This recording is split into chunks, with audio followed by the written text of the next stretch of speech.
Welcome to the Slop Farm. Enjoy the video. In this video, I will show how to remove Kia Sorento radio. Begin by disconnecting the negative battery and keeping the key away from the car. Use plastic pry tools to lift trim panels gently and remove screws. Label each connector with tape so reassembly is simple.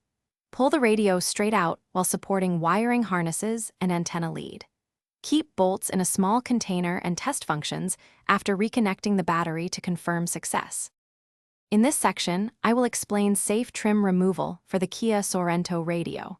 Start at the edge of the bezel and insert a plastic pry tool, prying gently along the seam.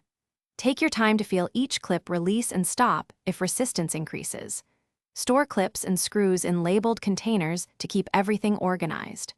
Replace any cracked clips with new ones when reassembling to ensure a secure fit and clean finish. In this break, I will explain a quick recommendation and ask a favor. If you are finding this video helpful, please subscribe and like. It really supports the channel. Quick recommendation: upgrade your clean game with the Shark AI Ultra Robot Vacuum for hands-free post-work cleanup, voice control, and smart mapping to avoid cords. Check the description for the link and other deals, and now let's get back to the video. In this segment, I will help with wiring and antenna disconnection.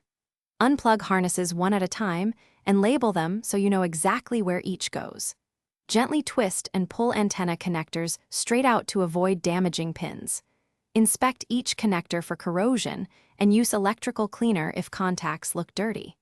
Test the radio and any steering wheel controls before finishing to make sure all functions work properly after reinstallation. Thanks for watching. Consider subscribing if we helped you today.